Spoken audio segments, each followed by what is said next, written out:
Hello friends, super magic રસોઈમાં મિત્રો હું આપનું સ્વાગત કરું છું। આજે હું વરિયા ઢોકળીની શાકની રેસીપી તમારી સાથે શેર કરું છું। તો તમને ચોક્કસ આ વિડીયો ગમશે। ગમે તો લાઈક કરજો, શેર કરજો અને સબસ્ક્રાઇબ કરવાનું તો ભૂલતા જ નહીં। અને મિત્રો બાજુમાં રહેલું બેલ આઇકનને પણ પ્રેસ કરજો, જેથી કરીને લેટેસ્ટ વિડીયોની માહિતી તમને મળતી રહે। તો હવે આપણે વરિયા ઢોકળીના શાકના ઇન્ગ્રેડિયન્ટમાં જો આપણે 2 ટેબલસ્પૂન જેવી મેથી છે, 2 ટેબલસ્પૂન જેવી આપણે ધાણા ભાજી છે, 2 ટેબલસ્પૂન જેવા કાંદા છે, 1 ટીસ્પૂન જેવી વરિયાળી છે, 1 ટેબલસ્પૂન જેવો સિંગ અને તલનો ભૂકો છે, 1 ટેબલસ્પૂન જેવા તલ છે, 2 ટેબલસ્પૂન જેવી આદુ મરચાંની પેસ્ટ છે, ગરમ મસાલો છે, ચણાનો લોટ છે, મીઠું છે, તેલ છે અને રૂટીન મસાલા છે। ટમેટા 2 ટમેટાની મેં પ્યુરી કરી લીધી છે। તો બનાવવાનું ચાલુ કરીએ। તો મિત્રો આપણે ઢોકળીનું શાક તો બહુ બનાવ્યું છે, પણ તમે વરિયા ઢોકળીનું શાક બહુ ઓછું ખાધું હશે, તો આજે પણ એ ટેસ્ટ કરી લઈએ। તો એના માટે મેં અત્યારે 1 કપ જેવો ચણાનો લોટ લીધો છે અને એને આપણે આમાં બોલમાં નાખી અને આપણે એમાં મસાલા કરી લેશું। હવે આ ચણાના લોટમાં આપણે મસાલા કરશું। અડધી ટીસ્પૂન જેવું મીઠું, 1/4 ટીસ્પૂન જેવી આપણે લાલ મરચું પાવડર, 1/4 ટીસ્પૂન જેવી હળદર અને અડધી ટીસ્પૂન જેવું ધાણા જીરું અને 1 ચમચી જેવું તેલ નાખી દેશું। અને હવે આનો આપણે રોટલી જેવો લોટ બાંધી લેશું આ બધા મસાલા મિક્સ કરીને।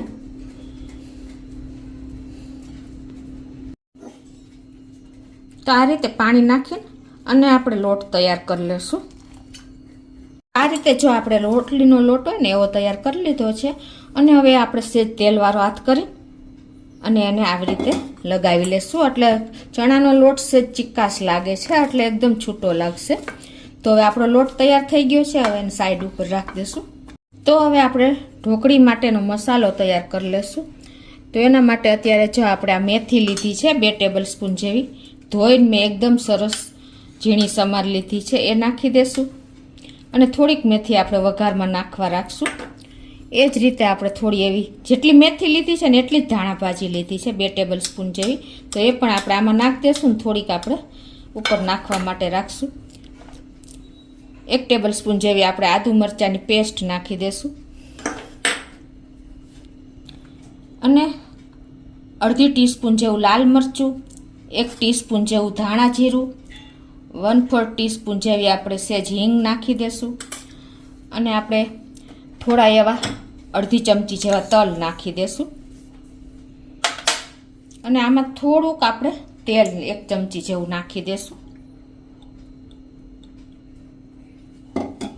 અને 1/4 ટીસ્પૂન જેવું આપણે મીઠું નાખી દેશું અને 1/4 ટીસ્પૂન જેવો ગરમ મસાલો નાખી દેશું અને 1 ટેબલસ્પૂન જેવું આપણે લીલું લસણ મેં લીધું છે એ નાખી દેશું। અને હવે આ બધું આપણે મસરીને અને મિક્સ કરવાનું છે, એટલે એકદમ સરસ આપણો મસાલો તૈયાર થઈ જાય। તો આ રીતે જો આપણે મસરીને અને એકદમ આપણે જે આ લોચો થાય ને એવું તૈયાર કરી લેવાનું છે, એટલે એકદમ સરસ આપણો મસાલો તૈયાર થઈ ગયો છે। તો આ બાજુ જો આપણે લોટ પણ એકદમ સરસ સોફ્ટ જ બાંધ્યો હતો, એટલે રેડી જ છે। તો હવે આપણે આના 2 જ લુવા કરશું, એટલે એકદમ સરસ આપણે મોટી રોટલી વણાઈ જાય અને જાડી રોટલી વણવાની છે। તો હવે એને આપણે વણી લેશું। આ રીતે મોટો લુવો લઈ અને આપણે એને અટામણમાં ઘઉંનો લોટ લેશું, એટલે વણવામાં ઈજી પડે। કે સેજ તમારે અટામણ પૂરતો જ લેવાનો છે। જો તમે ચણાનો લેશો ને એના કરતાં તમે ઘઉંનો લેશો ને તો તમને વણવામાં પણ ફાવશે। તો આ રીતે આપણે જાડી એવી રોટલી વણી લેશું। તો આ રીતે રોટલી વણ્યા પછી આપણે જે મસાલો કર્યો છે ને એને આપણે આ રીતે ઉપર સ્પ્રેડ કરી દેશું થોડો થોડો। આપણે જે રીતે ભાખરવડી કરીએ છીએ ને એ જ રીતે, પણ આ મસાલો થોડોક લૂઝ હશે ઢોકળી માટેનો, એટલે એ રીતે આપણે એને સ્પ્રેડ કરી દેશું। આ રીતે ઇવનલી સ્પ્રેડ કર્યા પછી તમારે આનો રોલ કરવાનો છે, અને રોલ પણ એકદમ ટાઈટ વારવાનો છે। જો તમે લૂઝ વારશો ને તો તમારી આ જે આપણે ઢોકળી કરીએ છીએ ને એ ખુલી જશે। આ રીતે આપણે ચણાનો લોટ છે એટલે ઇઝીલી ટાઈટ જ થશે, પણ પોલાણ નહીં રાખવાનું। વચ્ચે જો પોલું રહેશે ને તો તમારો મસાલો પણ છૂટો થઈ જશે. આ રીતે આપણે ધીમે ધીમે જો સરસ રોલ વરાઈ ગયો છે. આ રીતે રોલ કર્યા પછી આપણે જે ભાખરવડીના પીસ કરીએ છીએ ને એ જ રીતે આ રીતે હળવે હળવે આપણે એના નાના નાના પીસ કરી લેશું. જો મિત્રો, આ રીતે આપણી ઢોકળી તૈયાર થશે. જો ખ્યાલ આવી જાય છે તમને? તો આ રીતે આપણે બધા પીસ તૈયાર કરી લેશું. તો આ રીતે જો આપણે પીસ કરીને અને એક પ્લેટમાં લઈને આ રીતે બધા 2 રોટલાના પીસ કરી લેશું તૈયાર. આ રીતે આપણે જો ઢોકળી તૈયાર કરી લીધી છે, વરિયા ઢોકળી, જે આ ભાખરવડી જેવી જ હોય છે.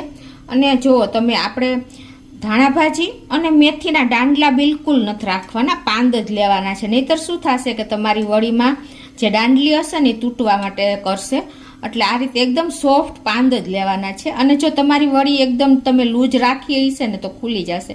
તો તમે જ્યારે તરો ને ત્યારે આ રીતે સેજ પ્રેસ કરી દેવાની, એટલે તમારી વડી બિલકુલ ખુલશે નહીં.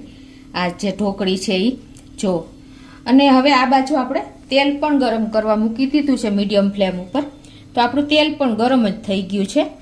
તો હવે આપણે એક એક કરીને આ ઢોકળી તરી લેશું. આ રીતે જો આવી રીતે તમારે લૂઝ હોય ને તો પ્રેસ કરીને મૂકવાની, નહીં તો છૂટી થઈ જશે.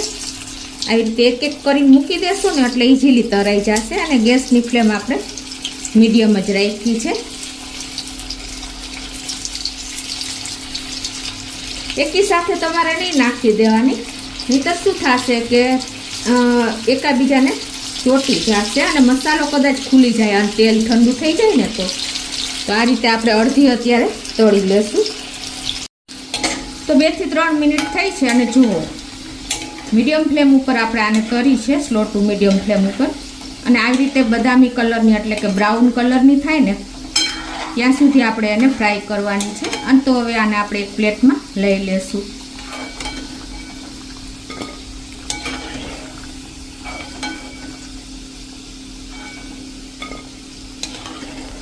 તો હવે એ જ રીતે આપણે આ બાકી રહેલી પણ ઢોકળીને તળી લેશું. આ રીતે જો આપણે વડી તૈયાર કરી લીધી છે એટલે કે ઢોકળી તૈયાર થઈ ગઈ છે. તો હવે આપણે વઘાર કરી લેશું. એના માટે ગેસ ઓન કરી અને એક પેનમાં આપણે જે ઢોકળી તળી ને એ જ તેલ મૂકી દેશું, 2 ટેબલ સ્પૂન જેવું. તો આપણું તેલ તો ઓલરેડી ગરમ જ છે. તો ગેસની ફ્લેમ આપણે અત્યારે મીડિયમ રાખી છે. તો 1/4 ટીસ્પૂન જેવી રાઈ, 1/4 ટીસ્પૂન જેવી આપણે વરિયાળી નાખી દેશું.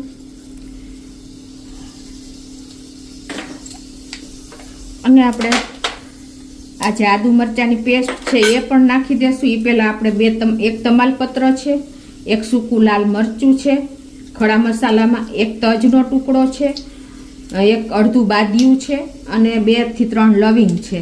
એ પણ આપણે તેલમાં જ મૂકી દેશું.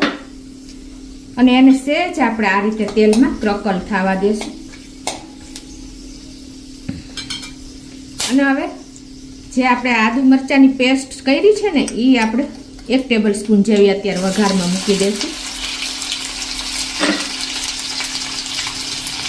અને હવે આમાં આપણે 1 ચમચી જેવું લીલું લસણ લીધું છે, પાંદડા સહિત જ મેં એકદમ ઝીણું સમાર્યું તે નાખી દઈશું. આજે બાકી આપણે અડધા ટેબલ સ્પૂન જેવી મેથી રાખી હતી એ નાખી દઈશું. અને અડધી ચમચી જેવા આપણે તલ નાખી દઈશું. તલને આપણે પાછળથી નાખવાનું કારણ એ છે કે નહીં તો છૂટીને આપણને સીધા ઉડે છે. અને 1/4 ટીસ્પૂન જેવી હિંગ. આ બધું સ્લો ફ્લેમ ઉપર જ કરવાનું છે. અને હવે આને આપણે આ રીતે તેલમાં સેજ મિક્સ કરી લેશું. આપણે મેથીની સેજ કચાશ દૂર થાય ને ત્યાં સુધી મિક્સ કરવાનું છે, નહીં તો સેજ ટેસ્ટ આપણને કડવો લાગે. બહુ ઝાઝી નથી પણ તો પણ એનું ગુણ છે એટલે કડવાશ જેવું લાગે. તો જો આપણે મેથી એકદમ સરસ સંતળાઈ ગઈ છે. હવે આપણે આ સ્ટેજે લીમડાના પત્તા નાખશું. આપણે વઘારમાં મૂકીશું ને તો એની સ્મેલ જતી રહે છે, એટલે તમે આ રીતે મૂકશો ને તો સરસ એમાં સ્મેલ બેસી જશે. હવે આપણે મસાલા કરી લેશું સ્લો ફ્લેમ ઉપર જ. તો 1 ટીસ્પૂન જેવું આપણે લાલ મરચું કાશ્મીરી નાખી છે, 1 ટીસ્પૂન જેવું ધાણા જીરું નાખી દઈએ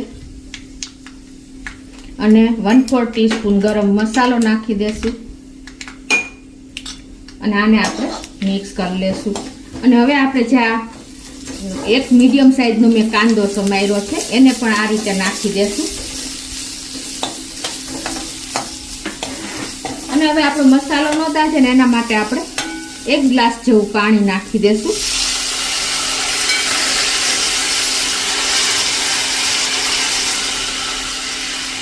આ પાણી મેં જે આપણે ઢોકળીનો લોટ બાંધ્યો હતો ને એમાં જ નાખીને મિક્સ કરીને નાખી દઉં છું.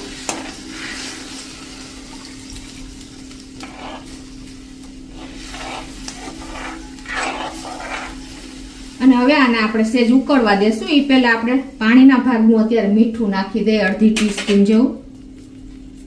અને હવે આને આપણે ઉકળશે એટલે ઢોકળી ઓરી દઈએ.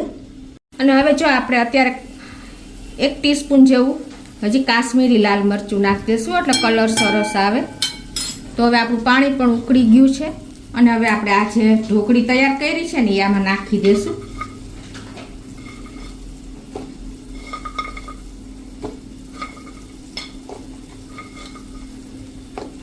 હવે મિત્રો ખટાશ માટે આપણે અત્યારે જો આ ટમેટાની ગ્રેવી નાખી દઈએ છીએ. તમે તેલમાં નાખો તો પણ સરસ જ થાય, પણ આ રીતે નાખશો ને તો એની ખટાશ જળવાઈ રહેશે.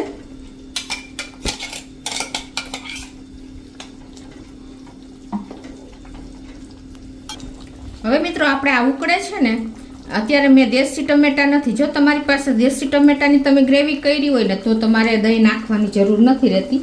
પણ અત્યારે મેં પહેલાં ટમેટા હતા દેશી નહોતા તો 1 ટેબલ સ્પૂન જેવું દહીં પણ નાખી દઉં છું. અને આ રીતે કન્ટિન્યુ આપણે ચલાવી લેશું. આ રીતે જો 2 મિનિટ તો થઈ ગઈ છે, પણ હજી 3 મિનિટ આપણે ઉકળવા દેશું એટલે આપણી ઢોકળી પણ એકદમ સોફ્ટ થઈ જાય. તો ટોટલી આપણે જો વઘાર ઉકાળવા એને 5 મિનિટ થઈ ગઈ છે. અને હવે આપણે આ સ્ટેજે આમ તલ અને માંડવીનો 1 ચમચી જેવો ભૂકો છે એને આપણે નાખી દેશું એટલે આપણી ગ્રેવી પણ એકદમ સરસ થીક થઈ જશે અને ટેસ્ટ પણ સરસ આવશે, પ્લસ લુક પણ સરસ આવશે. જુઓ મિત્રો છે ને, હવે આપણે આમ ભૂકો નાખ્યો છે તો 1 જ મિનિટ આપણે રાખશું ઢાંકીને. તો જો આપણે સરસ એવું આપણું શાક તેલ પણ છૂટું પડી ગયું છે અને કૂક પણ થઈ ગયું છે. જો હવે આ સ્ટેજે તમારે જો તીખું ખાવું હોય ને તો ખાંડ નાખવાની જરૂર નથી. અને જો તમારે સેજ તમને એમ લાગે કે ખાંડ ખાવી છે આ સ્ટેજ, એમ કે એકદમ ખટમીઠું જોઈશે તો સેજ તમારે 1 ટીસ્પૂન જેવી ખાંડ નાખી દેવાની છે. તો અત્યારે હું નાખું છું. જે એકદમ ચટાકેદાર ખાવાવાળા લોકોને ખાંડ નથી નાખતા એટલે મેં અત્યારે તમને બતાવ્યું. તો આપણું શાક એકદમ જો ગ્રેવીથી લથબથતું અને એકદમ ચટાકેદાર આપણે વરિયા ઢોકળીનું શાક ગ્રેવી સાથે તેલ પણ છૂટું પડી ગયું છે અને એકદમ સરસ થયું છે. મિત્રો તમે ટમેટાની ગ્રેવી તેલમાં નાખશો ને તો પણ આપણે એ જ રીતે નાખી છે, પણ મેં ખટાશ માટે અત્યારે પાછળથી નાખી છે. તો હવે આપણે ગેસ બંધ કરી દઈશું અને સર્વ કરી દઈશું.